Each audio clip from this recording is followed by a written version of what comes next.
Dr. Martin Luther King Jr. delivered this speech to the students of Barratt Junior High School in Philadelphia in October 1967, 6 months prior to his assassination. Despite being aimed at young students, the speech contains valuable lessons for individuals, all ages and backgrounds.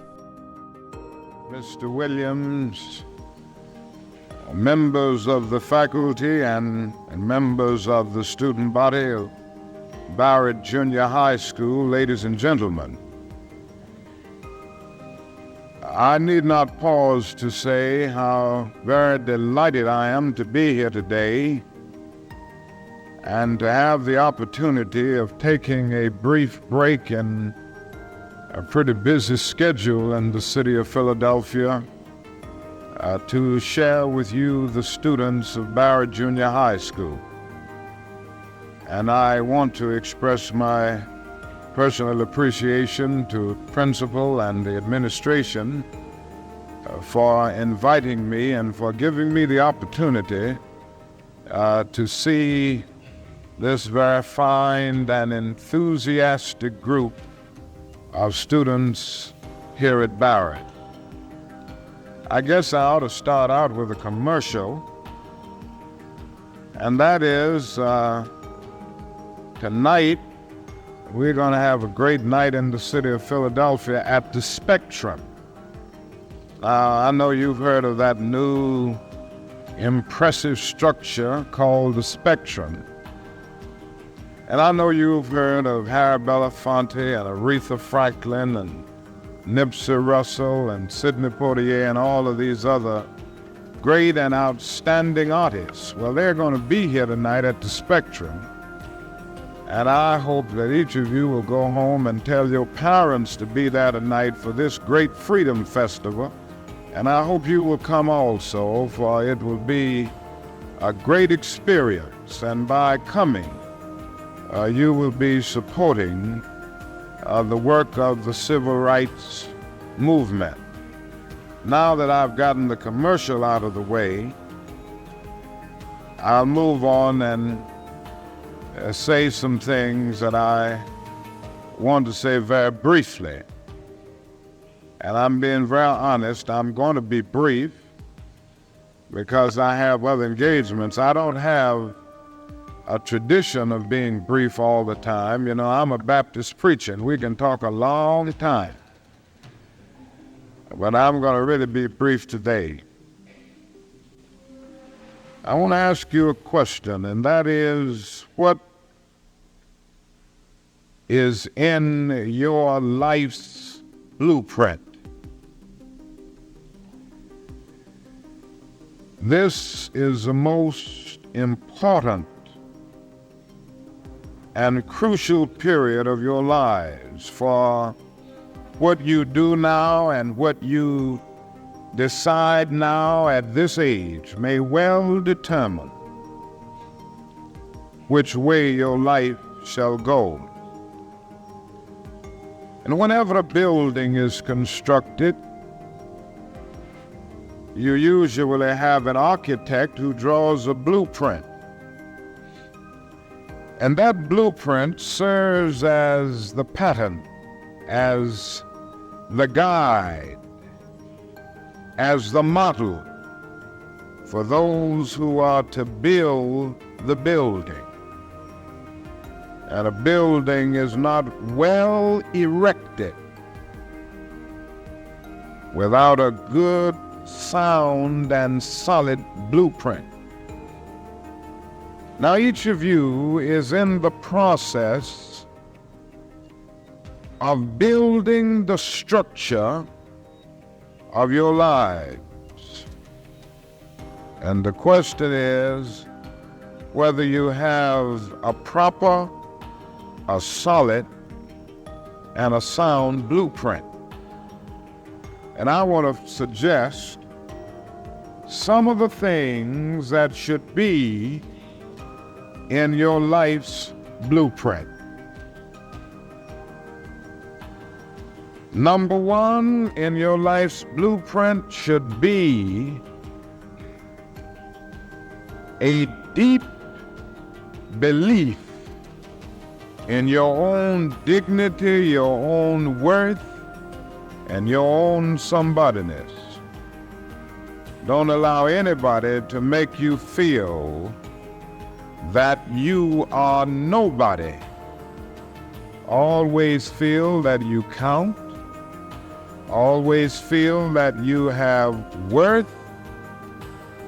And always feel that your life has ultimate significance. Now that means that you should not be ashamed of your color.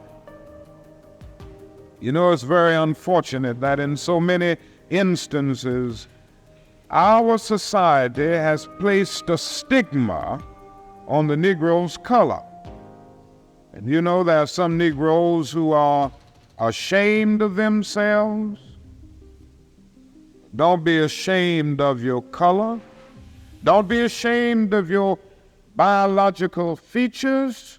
Somehow you must be able to say in your own lives and really believe it, I am black but beautiful. And believe it at the heart. And therefore you need not be lured into purchasing cosmetics advertised to make you lighter. Neither do you need to process your hair to make it appear straight. I have good hair, and it is as good as anybody else's hair in the world. And we've got to believe that. Now, in your life's blueprint, be sure that you have that a principle of somebodyness. Secondly, in your life's blueprint, you must have as a basic principle the determination to achieve excellence in your various fields of endeavor.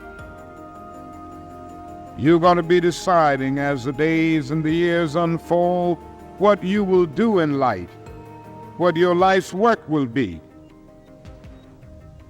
And once you discover what it will be, set out to do it and to do it well. And I say to you, my young friends, that doors are opening to each of you. Doors of opportunity are opening to each of you that were not open to your mothers and to your fathers. And the great challenge facing you is to be ready to enter these doors as they open. Ralph Waldo Emerson, the great essayist, said in a lecture back in 1871 that if a man can write a better book or preach a better sermon or make a better mousetrap than his neighbor, even if he builds his house in the woods, the world will make a beaten path to his door. That hasn't always been true, but it will become increasingly true. And so I would urge you to study hard, to burn the midnight oil. I would say to you, don't drop out of school, and I understand all of the sociological reasons why we often drop out of school. But I urge you, in spite of your economic plight, in spite of the situation that you are forced to live so often with intolerable conditions, stay in school. And when you discover what you're going to be in life, set out to do it as if God Almighty called you at this particular moment in history to do it. And just don't set out to do a good Negro job, but do a good job that anybody could do. Don't set out to be just a good Negro doctor, a good Negro lawyer, a good Negro school teacher, a good Negro preacher, a good Negro barber, a beautician, a good Negro skilled laborer. For if you set out to do that, you have already flunked your matriculation exam for entrance into the University of Integration. Set out to do a good job and do that job so well that the living, the dead, or the unborn couldn't do it any better. If it falls your lot to be a street sweeper, sweep streets like Michelangelo painted pictures. Sweep streets like Beethoven composed music. Sweep streets like Leontine Price sings before the Metropolitan Opera. Sweep streets like Shakespeare wrote poetry. Sweep streets so well that all the host of heaven and earth will have to pause and say, here lived a great street sweeper who swept his job well. If you can't be a pine on the top of the hill, be a scrub in the valley. But be the best little scrub on the side of the rill. Be a bush if you can't be a tree. If you can't be a highway, just be a trail. If you can't be the sun, be a star. For it isn't by size that you win or you fail. Be the best of whatever you are.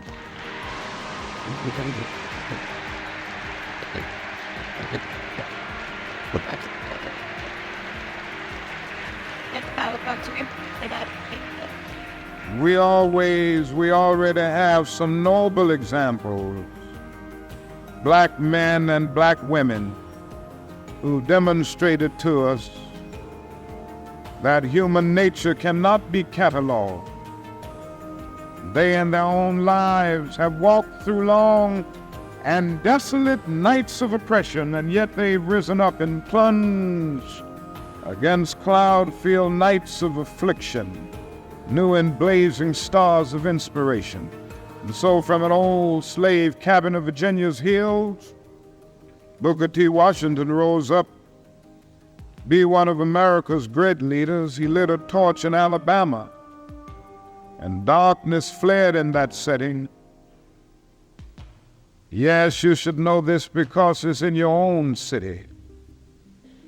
From a poverty-stricken area of Philadelphia, Pennsylvania, Barratt Anderson rose up to be the world's greatest contralto, so that a Toscanini could say that a voice like this comes only once in a century, and Sibelius of Finland could say, my roof is too low for such a voice, from the red hills of Gordon County, Georgia.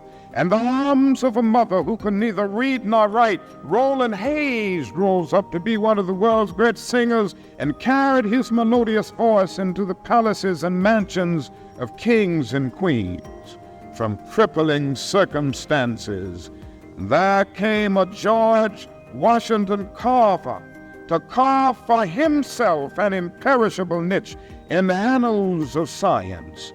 There was a star in the diplomatic sky, and then came Ralph Bunce, the grandson of a slave preacher, and he reached up and grabbed it and allowed it to shine in his life with all of its scintillating beauty.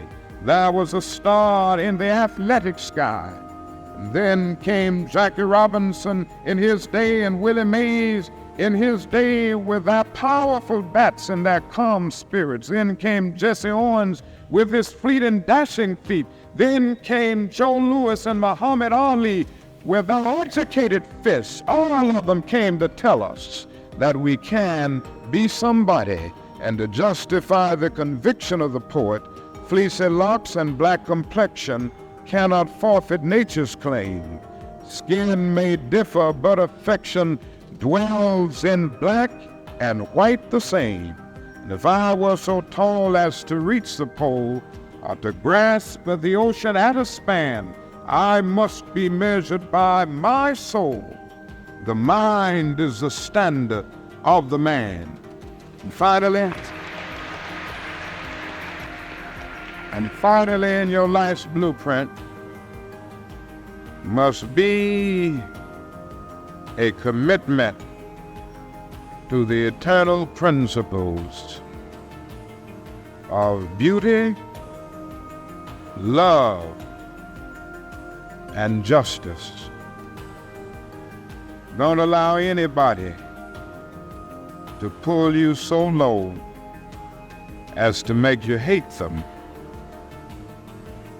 Don't allow anybody to cause you to lose your self-respect to the point that you do not struggle for justice. However young you are, you have a responsibility to seek to make your nation a better nation in which to live. You have a responsibility to seek to make life better for everybody. And so you must be involved in the struggle for freedom and justice. Now, in this struggle for freedom and justice, there are many constructive things that we all can do and that we all must do. And we must not give ourselves to those things which will not solve our problems. You've heard the word nonviolent and you've heard the word violent. I happen to believe in nonviolence. We struggle with this method with young people and adults alike all over the South, and we have won some significant victories, and we've got to struggle with it all over the North because the problems are as serious in the North as they are in the South. But I believe as we struggle with these problems, we've got to struggle with them with a method that can be militant, but at the same time does not destroy life or property. And so our slogan must not be burn, baby, burn. It must be build, baby, build. Organize, organize. Yes, our slogan must be learn, baby, learn, so that we can earn, baby, earn. And with a powerful commitment, I believe that we can transform dark yesterdays of injustice into bright tomorrows of justice and humanity. Let us keep going toward the goal of selfhood, toward the realization of the dream of brotherhood, and toward the realization of the dream of understanding goodwill. Let nobody stop us. I close by quoting once more the man that the young lady quoted, that magnificent black bard who has now passed on, Langston Hughes. One day he wrote a poem entitled Mother to Son, and the mother didn't always have her grammar right, but she uttered words of great symbolic profundity. Well, son, I'll tell you, life for me ain't been no crystal stad. It's had tacks in it, boards torn up, places with no carpet on the floor, bare. But all the time, I's been a-climbing on and reaching landings and turning corners and sometimes going in the dark where there ain't been no light. So, boy, don't you stop now. Don't you sit down on the steps 'cause you find this kind of hard, but I's still going, boy. I's still climbing. And life for me ain't been no crystal stair. Well, life for none of us has been a crystal stair, but we must keep moving. We must keep going. If you can't fly, run. If you can't run, walk. If you can't walk, crawl, but by all means, keep moving.